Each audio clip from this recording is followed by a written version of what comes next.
Sometimes the best stories in golf aren't found on tour. You'll find them at the back of the range. And here's your host, Ben Adelberg.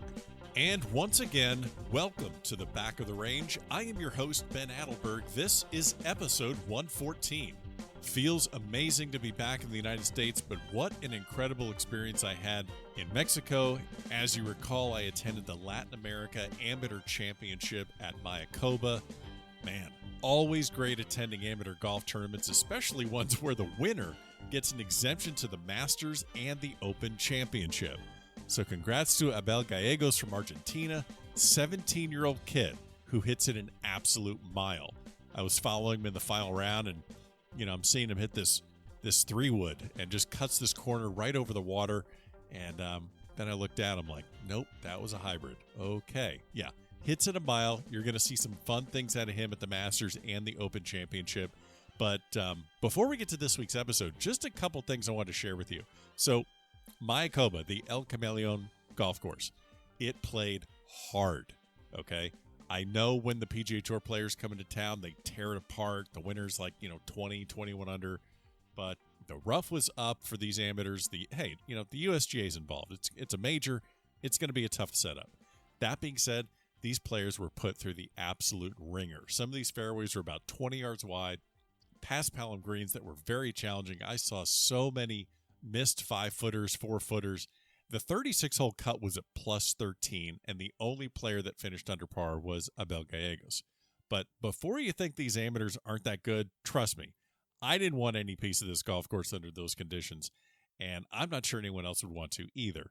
On the other hand, if you're actually looking for a golf resort, and Riviera Maya is not on your list, you need to add it now.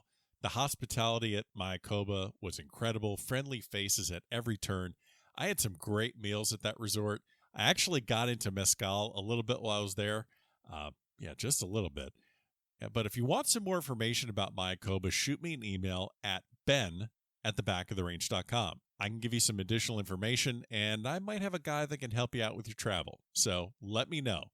Before we get to this week's episode, I know I say it all the time, but seriously, make sure you are subscribed in Apple Podcast and Spotify, or wherever you're listening to the back of the range. You need to subscribe. Why? We have some absolutely incredible guests coming up in the next couple months. Like, amazing guests. Like, I can't believe he got that guest. That's how crazy it's going to be. So subscribe on Apple Podcast, and you'll know it when you see it. That's all I can say right now. I don't want to jinx it. You'll know it when you see it. Really quickly, some Mojo updates. Congrats to Sahith Thigala and Pepperdine's men's golf team. They racked up the team title and the individual title at the Southwest Invitational. Sahith was on episode 101, one of the coolest guys in collegiate golf right now. And if you did not see how he finished the tournament, well, he won by a single shot. But after he hit his approach to 18 on the green, he pulled a Kobe Bryant jersey out of his golf bag and wore it as he tapped in the winning putt. An amazing tribute to an amazing athlete. Congrats to that entire team. I had the chance to speak with William Mao during the Road to Hoylake series last year. Joey Verzic, he's a transfer from Nevada. He's a friend of the podcast. Gonna be very interesting to see what they do for the rest of the spring. Congrats to Alex Smalley. He Monday qualified into the Waste Management Phoenix Open this week. He'll be making his first career PGA Tour start today, so good luck to him. I spent some time with him at the Walker Cup, and while we do give each other a hard time every once in a while because he's a Dookie and I'm a Kansas guy, it's hard not to root for a guy like Alex Smalley. So good luck to him. Mojo is activated.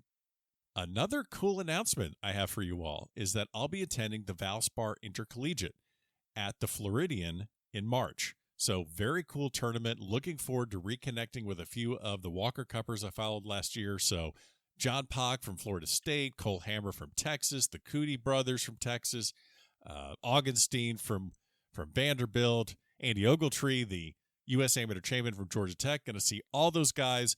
So I'll be providing coverage on site. Really can't wait to reconnect with those guys, see how those teams are going to fare at the Floridian. So keep that in mind. I'll be providing some more information as we get closer to that tournament. Again, make sure you're following on Facebook, Twitter, and Instagram, the website, thebackoftherange.com. That's where you find every single episode. You can buy a towel, you can buy a hat. There's all sorts of information there. Make sure you go there, thebackoftherange.com. All right, I'm rambling. Let's get going. This week's guest is John Handrigan, head coach of the men's golf team at the University of Notre Dame. Now, I know when you think Notre Dame, you don't necessarily think golf. You think football. You think about the Gipper. You think about Rudy. Before we get to the interview, let me just get something off my chest. I'm sorry to go off on a tangent here, but if you're able to watch Rudy, the whole movie, and not even get close to shedding a tear, when the team puts, the jerseys on the coaches' desks and they want Rudy to dress in their place, or when he finally gets on the field and sacks the quarterback and they carry him off the field, if this movie does nothing to you, you don't even get close to shedding a tear, I don't know. I don't know what to say about that. You need to go talk to someone. That's all I'm saying. Just, you got to get in touch with your feelings. All right, let's get refocused again. So I've had the opportunity to speak with many college players and coaches here at the Back of the Range, players and coaches from Texas, Oklahoma, Wake Forest, Oklahoma State, powerhouse programs, historic programs. But don't sleep on the Irish, because in the fall of 2019, guess what team racked up 4 team victories faster than any team in the country? Yes, the Fighting Irish. So I talked to Coach Handrigan about his nearly 20-year journey to getting a head coaching position at the D1 level. He has bounced around the country. He was in D2, then at D1. He had a stint at Kansas, had a stint at Florida, but very interesting guy. Very interesting what he did his first year. It wasn't all about, okay, we got to hit more balls and practice harder, and we need to work on this. It really was as simple as culture. It was as simple as changing a lot of the perhaps bad habits and bad traits on the team he inherited. So really eye-opening. We also spoke about the network of Notre Dame. That's incredible. But let me shut up. Let's get to the episode. Coach Handrigan, welcome to the Back of the Range. How are you? I'm doing great today. Thanks for having me, and I look forward to it. Well, we spoke earlier, and we're both dealing with, I guess, the January flu cold season that's flying around the country, and I'm dealing with it. You're dealing with it as well. We're going to get into a lot of things about your playing history, about your coaching history, because you've bounced around the country to different coaching stints. Finally, now you're at South Bend. But let's get a little topical. What's the worst weather you've played in? What's the worst conditions you've played golf in, just to kind of open things up on a casual note? Well, I played golf at a northern school at St. Francis University, and we weren't fortunate enough to travel to some of the nice places we get to now at Notre Dame. So in the Northeast, we had to play most of our golf up in that area. And there was one year we played our conference championship, and we had to pause the round or delay the round because there was accumulation of snow on the greens. So once they kind of got most of it off, we kept playing. But I remember playing that conference tournament in snow. So that's got to be probably the worst one I've ever played. Yeah, and you've played professionally on the Canadian Tour and the Great Lakes Tour. And I'm just thinking of all these kids that come in to the programs you've worked at. You've been you've had other been in South Carolina, you've been in North Carolina, you've been in Kansas, you've been in Florida, now you're at South Bend.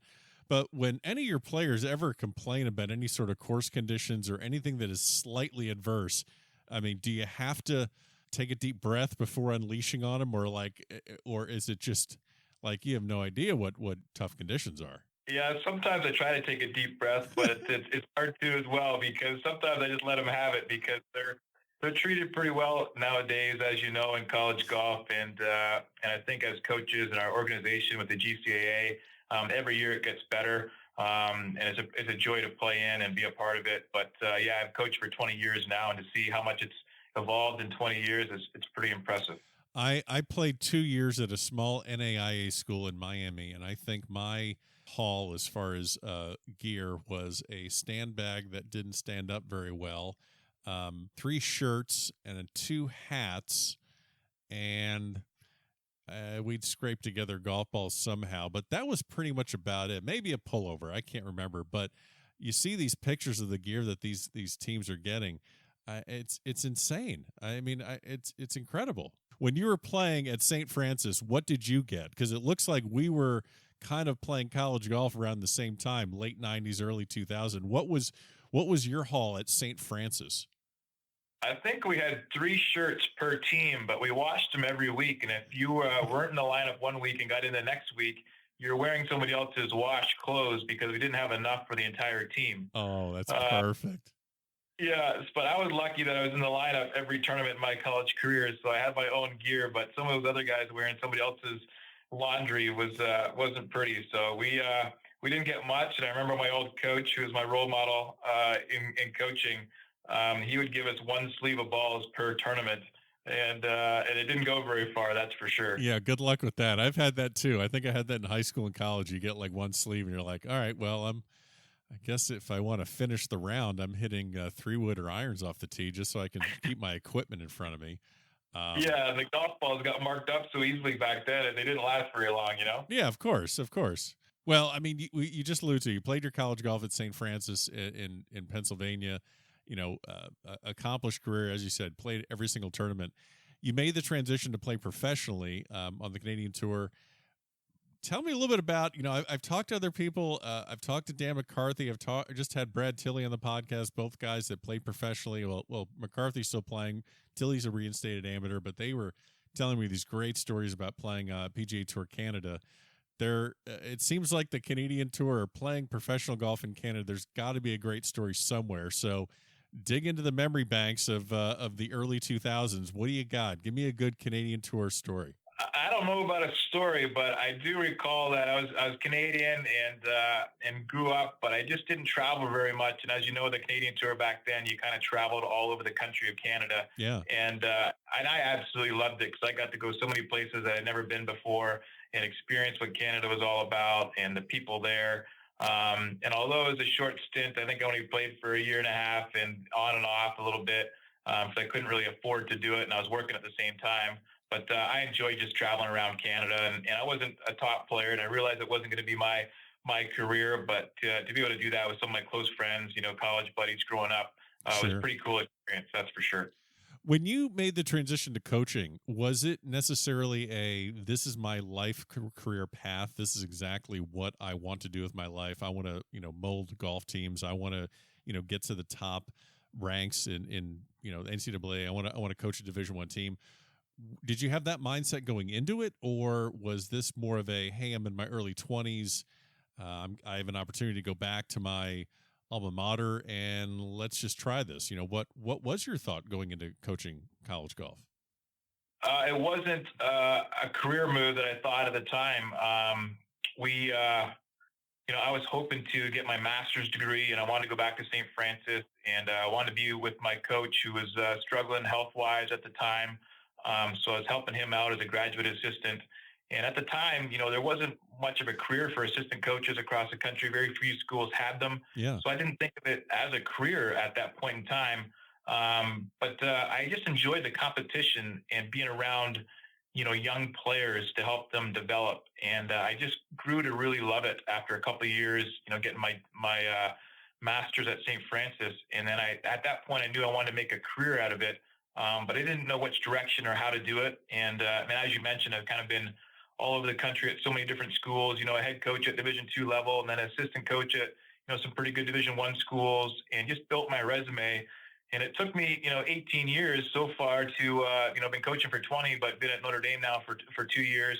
It took me that long to really fall into my dream school of Notre Dame. So it's kind of been a long process, but very rewarding to come to a school like Notre Dame. Yeah, well, you have this long resume and these great successful stints at the schools you've been at, but I would be remiss if I didn't ask you about this other entry on your resume, because it definitely is extremely unique as far as guests that I've had on the podcast, college coaches, college players. Tell me about South Muskoka Curling and Golf Club in Bracebridge, Ontario, Canada. This is the first curling reference in the history of this golf podcast. Tell me about this place. Yeah, and I have to say, short story, that I'm not a curler, and I grew up, and it was part of our electives in public school. And my first time curling, I actually fired the rock so hard that I cracked another rock, and I was banned from the curling rink. So I wasn't a curler, but I grew up there, and my mentor growing up was Ron Webb, and he was the head golf pro at South Muskoka. He gave me my first job there. I think I was in grade 5, and I was picking the range. Was the first job that I had as a kid every night, and I got to hit all the balls into one flag. And he kind of taught me the game, and he taught me the business. And I worked at his golf shop, starting in 5th grade and all the way until I graduated college. And I owe him for where I am today, because he just really helped me out. He taught me, in Canada, we didn't know much about the college golf process. So he helped me, get a golf scholarship in college. And then he kind of steered me towards the coaching direction as well. So I owe a lot to him, but it was a great spot to grow up in Northern Canada. Yeah, that just sounds like a cool place. If you have curling and golf at the same place, that just sounds like, and I can't believe that as a Canadian, you were banned from curling. That's it's like a kid from California saying, "Yeah, you're not allowed to surf, so stay away." Well, I had to ask you about that, and you've had this great journey around all these different schools, and you're at Coker College in South Carolina. You had success there. You had success at Queen's University in Charlotte, and then you make the jump. And now we get to the fun part of this interview, because we get to talk about the University of Kansas. I was just in Lawrence, Kansas. I spent time at KU. I have family members that went to KU. What did you know about Lawrence, Kansas when you get the call, or that process started where you're going to be an assistant at the D1 level? What did you know about Lawrence, Kansas? I didn't know anything at the time. And I just recently was married, and I told my wife that, I love Division II, and I've enjoyed working up the Division II ranks, and our team was probably ranked 2 or 3 in the country.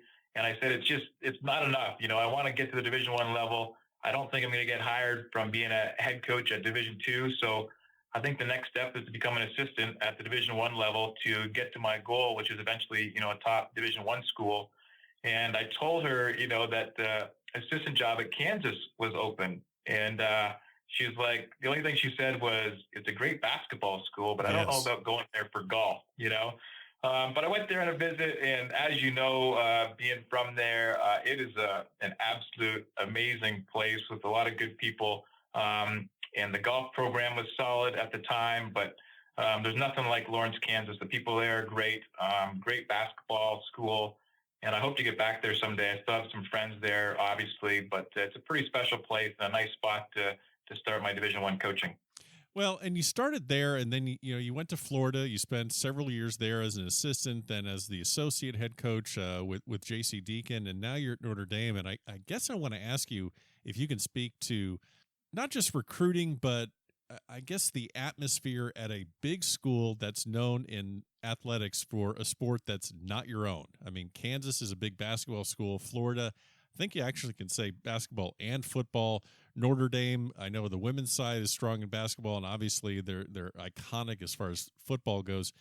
How does that play into your recruiting? How does that play into just maybe what it's like as a student athlete in a sport that maybe is not the most noticeable on campus? Yeah, and I think in major Division I athletics, it's pretty rare to have a school that's focused or known just for golf. Right. I think there's some out there, but mainly if you're going to a top Division I school, if it's a high-quality athletic department, typically one of those power sports is probably, well known for the university. So I think it is rare, and I think that's the great part about it, because that creates the culture and the atmosphere that I really enjoy. I love going to basketball games. I love going to our football games, and I think our student athletes love that too, because most golfers now, they're into other sports as well, and they love being part of that atmosphere. And you don't want to be the only team on campus that's known to be any good. And Notre Dame, we got so many teams that are ranked in the top 10 in the country year in and year out. It's fun to get connected and get close with the other programs. Myself, I love to be around the other coaches and learn from them. And our student athletes, they get into the other sports. And then Notre Dame does a great job here of not isolating our sports. So our student athletes are mixed in with each other. And I think that's the best part of college, that you're learning not just from your sport, but from all the other athletes that are, top in their class or in the country. You were named the 2015 Assistant Coach of the Year. And I haven't researched how many assistants that win that award go on to full-time jobs, but I'm going to assume that if you're winning that award, a full-time gig has got to be somewhat next up on the radar for you. When you won that award, was that around the time that other schools started calling? And I'm obviously not going to ask you to mention other schools that may have been recruiting you, but how do you go into that process of like, okay, I've worked so hard for this dream job, I probably don't want to jump at just the first thing that comes along. I want to be a little bit, selective with this. I'm the best assistant in the country, or at least I've been awarded a prize saying so. Do you remember what your thought process was at that time? Yeah, that award is a very prestigious award, but it's not just you have to earn that award. So there's a lot of nominations, of course, and then it's the interviewing process. So you earn it by what your team does and what you've done over your career, but then you have to go interview through, with many head coaches across the country who are on the committee, and they select kind of who is that, who earns that award. So it's prestigious. And at the time when I won it, I thought that was going to be kind of my golden ticket, and it was, and it opened a lot of doors for me, and I had a lot of opportunities that weren't coming my way previously. But as you know, college coaching, it's a very tough market. There's a lot of great coaches out there. There's maybe 2 or 3 jobs that open each year, if that. Sometimes there's only one, and you get hundreds of great candidates.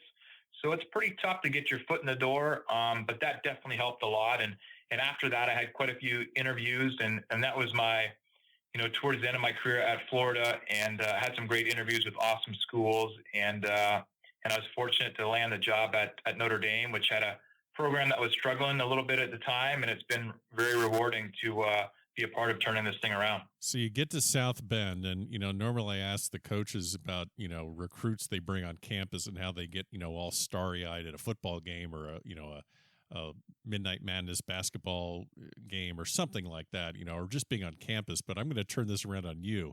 We're around the same age, so we know the powerhouse Irish football teams in the 90s.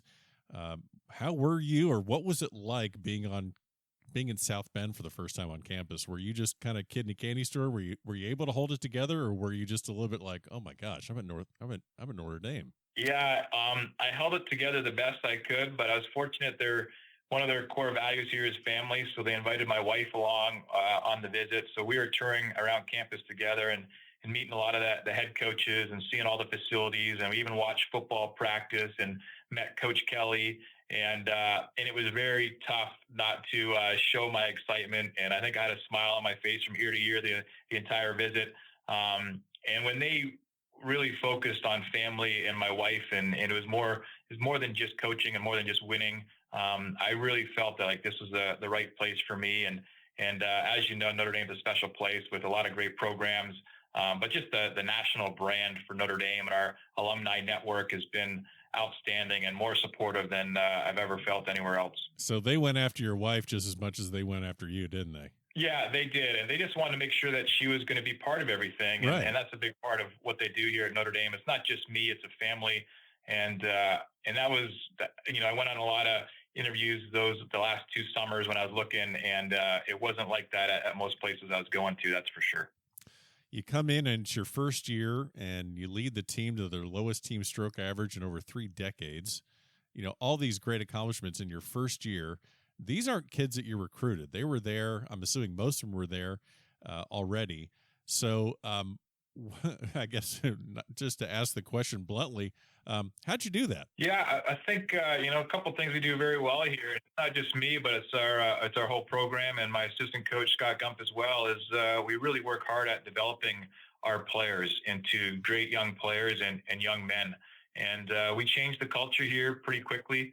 That first year, we talked very little about golf. We talked about, character, how to treat people, how to play the game, and a lot of course management and work ethic, changing their practice day in and day out. And we did a lot of changes that first year, and I owe it to our guys. They were open to that, and they worked hard. They did everything that we asked them to do, and it was great because they're starting to see the rewards from it. And we didn't accomplish everything we wanted that year, but we're pretty close. And we were in the final group at the ACC tournament, the last round. And for a team like Notre Dame, from where they were the year prior, it was an amazing accomplishment. I'm very proud of the team, what they did that first year, and then how far we've come, in the 2.5 years I've been here. It's been It's been great, and I couldn't ask for anything more. You mentioned changing the culture. I guess I want to ask you this, not just for what you did, but also something that maybe parents of juniors that are listening to this podcast could instill in their kids, or perhaps another coach or a high school coach. What is one of the things in the culture that had to change? Something that needed to be flipped?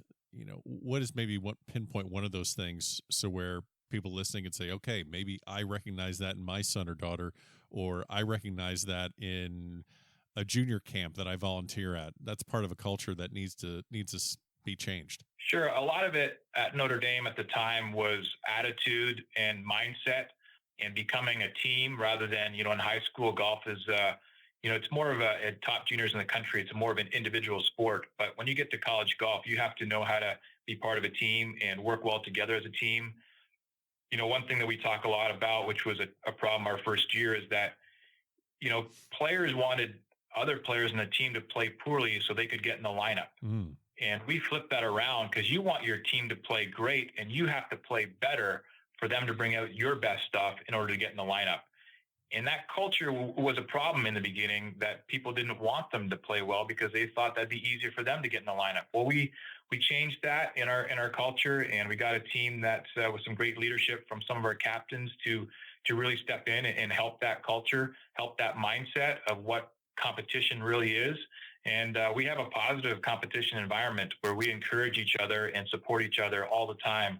And if you're not part of that, then it doesn't matter how good you are, but you don't get in the lineup because you haven't quite earned that in our minds. And that has nothing to do with golf or skill level. That has to do with, mindset and how you treat other players on your team. Yeah. Interesting. I would imagine that had to be kind of tough to uncover that and see it firsthand, where, that doesn't sound like it's your, that doesn't sound like you at all. And you get to Notre Dame and you see that culture.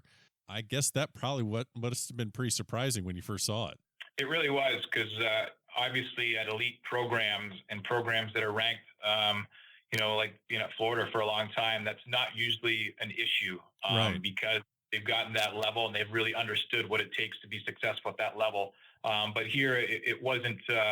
It wasn't important when I first arrived, and we made sure it was important. And the guys in the team will vouch that we didn't really talk a lot about golf that first year. We talked about culture all the time and character more than we talked about anything skill-wise with golf. And that was what turned our program around quicker than it was focusing on golf. And once we instilled that over 2 years of time, this is the first year that we really focused on goals that are related to performance. All the other goals were related to culture and character. And now we're focusing more towards performance goals, because we have, the bottom part of the pyramid in place with a great culture. And you have to have that. Yeah. Yeah, you got the foundation. You have to have that first before you can excel at the highest level. And we have a great foundation. And now we're top 10 in the country for the first time ever in school history. So we feel like we're heading in the right direction for sure. Yeah. You're ranked, I believe, 7th or 8th right now in GolfStat, and there's all sorts of different rankings, obviously. But yeah, actually, firmly in that top 10. You had 4 wins this fall. First team in the country to get to 4 wins. So that's incredible. So let's talk a little bit about some hard truths. You have a great practice facility with hitting bays and TrackMans and indoor facilities. But the weather today at South Bend is 40 degrees, and that can't help when it comes to recruiting and when it comes to hitting off of grass. Forget about recruiting, but hitting off of grass. So let me ask you, how do you compete? What can Notre Dame offer that can drag some of these top recruits from going to a Florida or going to an Arizona State or something like that? What are maybe some of the things that you realize were at your, in your arsenal, so to speak, for recruiting when you're trying to get these top guys to Notre Dame? Sure, that's a great question. And like you mentioned, we have a great facility, and it's a great indoor facility, but there's nothing like playing golf off the grass, and you have to play a lot in order to compete against the best schools in the country. So, there's a thought that northern schools aren't going to perform at the highest level because they don't have that. And that was a concern for me, but the best part of Notre Dame is the brand of Notre Dame. And we play. I wouldn't say we play as much golf as a school, in Florida or in the South, but it's pretty darn close. And we have such a great brand that every Thursday afternoon, after we're done classes on Thursday, we fly to some nice part of the world and play golf, all day Friday, all day Saturday, and all day Sunday, and come home. We're getting in probably, 3 or 4 rounds minimum every week. And there's not one weekend that we spend on campus in the wintertime. We are traveling every one because we feel like we got to play a lot of golf in order to compete with the best. And, our guys get back on Monday of next week, and our first practice trip is going to Augusta National for the weekend. Get out of here with this. I mean, we were getting along really well here, and I was just about to lead you into this, and I was like, all right, I knew you were going there. So go ahead and bolster your recruiting needs right now and really make a lot of people jealous. Tell me about some of the places that your kids have been to in the fall, because you just mentioned Augusta National, and I think if I remember correctly, let's see, Seminole. Correct, which is I think in the top 10 in the country right now. Yeah, it's right down the street from me, and every time I try and crash the gate, they turn me around. So you got Seminole, and let's see. You played MacArthur down here in West Palm Beach. Yeah, which is a really great private golf course in West Palm. We get to play there a few times a year. Absolutely love it. So we're fortunate there. Well, you have my phone number now, so there really is no excuse that I don't get these phone calls when you're in town. So I'm glad we've gotten this squared away. So playing Augusta, now, so let me ask you this question. You got to go to Augusta with your team, and you are the head coach. You're the responsible adult on this trip. How hard is it for you to not run around and be a kid there? I am a kid there, 100%. Okay. And I wish I could say I'm not a kid, but I'm around, I try to do as much as I possibly can. I go to every cabin I can. I'm taking as many pictures as they allow me. Okay. Most times I don't even know it's my turn to hit because I'm usually watching, look at the golf course and the scenery and just, the atmosphere of Augusta National is amazing. And I've been there several times because we have quite a few alums there at Notre Dame. So my 2.5 years I've been there, I think 3 or 4 times now with some members. So it's pretty fortunate. But every time I go back there, I'm always shocked that I can be invited to a place like Augusta. Who is now? Let's you've been very, very complimentary to your team and your kids in the program, but give me a good story about one of your kids that just didn't know how to act or just couldn't calm down and just play golf when they're at Augusta National. I mean, there had to have been some story of somebody just not handling it, not in a bad way, but I mean, just someone that just was just too overwhelmed for the situation. I think that was me. The first time we went with the team, I was so overwhelmed that I was even clued in, but I was playing, or one player, John Felito, was playing on the group behind me. And we're playing, the tournament tees. And he actually made 6 birdies in 18 holes. And I was so in awe of the golf course and watching him. I couldn't believe how well he was playing. But that was his first time playing. I thought he'd be a little nervous. But he made 6 birdies in 18 holes at Augusta, which is pretty cool. So did you know, not to veer off into Augusta National land, but it's just too easy to talk about Augusta. So did you know that you were going to have access to these trips before you took the job?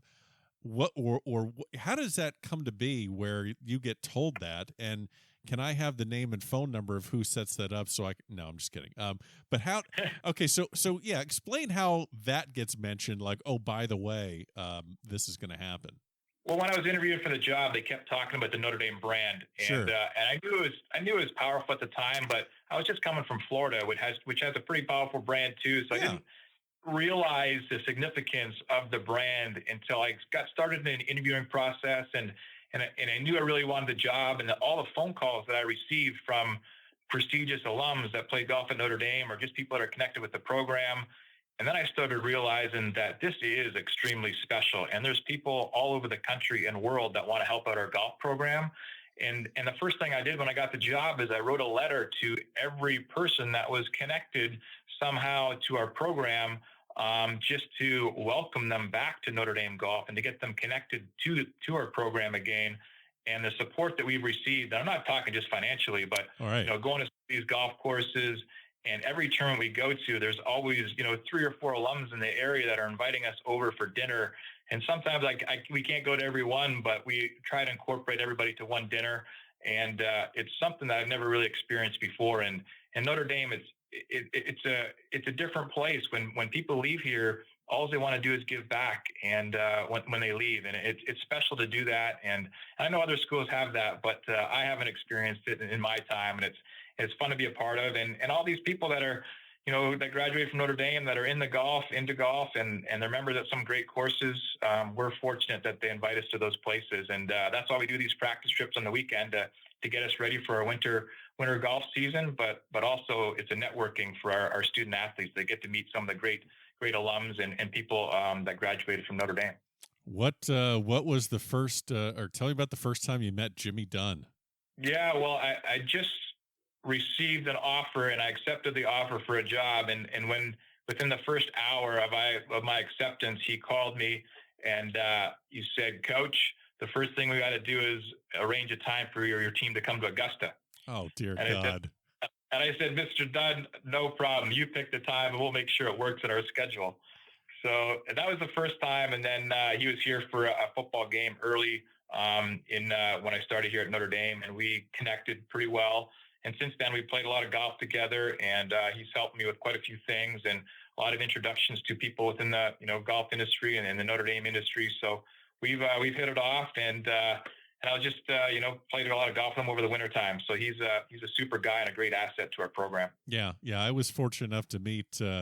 There's when I was at the Walker Cup earlier, when I was at the Walker Cup in September, I got to meet him and Buddy Marucci and Spider Miller. And oh, nice! And that's a great group of guys there. There's a candid picture that my pal Dan McCoy took when so it was the two of us there, and I was kind of doing the on camera and the interview stuff, and he was kind of my support and was phenomenal with what he did because he made everything look and sound really great. But he captured this completely candid photo of me talking to, I think, Mike McCoy, Spider Miller, Jimmy Dunn, and Captain Nathaniel Crosby. So that's one of my favorite pictures from that experience. But very cool. Yes, a great group of guys you're surrounded by there. Oh yeah, that was a lot of fun. Well, I'm gonna get you out on a couple other questions, but the thing I wanted to ask you about is, you just had the 2019 U.S. Senior Open at your home course, the Warren course there in South Bend. It's the first time it's U.S. Senior Open has ever been held at a collegiate course. And I'm guessing you and your team, I know you did a lot of stuff with the USGA as far as, some content for their social media channels. And I guess you and your team probably are the most knowledgeable people in the area on that course. So did Stricker or Langer reach out or tell me a little bit what that experience was like for your players, for you, for the university, having a major championship there? Yeah, it's the first major championship, they've ever had on a college campus. So we were fortunate to have it. It was well in the mix before I got here, so I wish I could take the credit for it, but it had nothing to do with me. Our golf staff here and John Foster, our general manager, did a great job with bringing that tournament here to Notre Dame. But we got to reap the rewards of it. I had 3 players off our team caddy for players that were playing in the event, so that was pretty neat.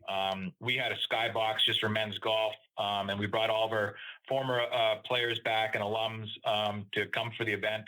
And just the recognition, on television. It was filmed or on TV in, I think, 70 countries across the world. So we got a lot of recognition. It's helped recruiting. And when you can help tell a recruit that we're the only school to ever host a major championship, it speaks volumes for our golf course and the quality of it.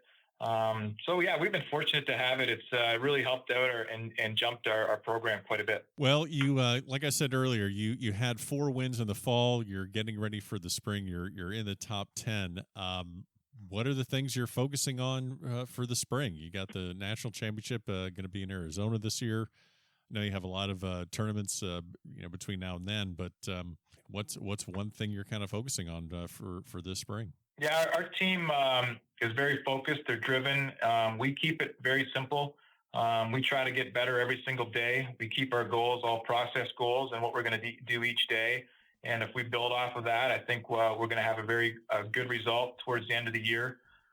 Golf is a funny game. You can't control what other teams do, but you can control what you do. And like I said, we keep it simple every single day of practice. I'm looking forward to the spring because we take some awesome trips, like I was talking about, every weekend, and get to play some pretty special places. Never mind our tournament golf. So it's going to be a great spring. I have a really strong group of guys that it's going to be sad to see a couple of the seniors leave, but we have a great team that care a lot about each other, support each other all the time, academically and athletically. And it's fun to be around. I enjoy it, and we're gonna go to a lot of great places and play some competitive golf and get better. And we're not content with winning 4 to the 5 in the fall. Our guys want more, and we're going to keep pushing until we get that next that 5th win. Sounds like some great insight that people that are working on their game, whether it be other schools, mid-ams. We have a lot of people from all different walks of golfing life that listen to the podcast. So, Coach, I definitely appreciate you joining us here at the back of the range. I know we'll be following the Irish, and I'll be waiting on my invites when you come down to South Florida every weekend. And good luck the rest of the way, and thanks for joining me here at the back of the range. Yeah, thanks very much. I enjoyed it, and always excited to talk about college golf, and we appreciate your attention to that and help promoting our program and college golf within our country. And there you have it. Special thanks to Coach John Handrigan from Notre Dame for joining us this week. Great insight into that program. Can't wait to see what they do this spring. Don't forget, follow us on Facebook, Twitter, and Instagram. Go to the website, thebackoftherange.com. Don't forget to subscribe in Apple Podcast and Spotify. We have some amazing guests on deck. But for now, we'll see you again next week for another episode here at the Back of the Range.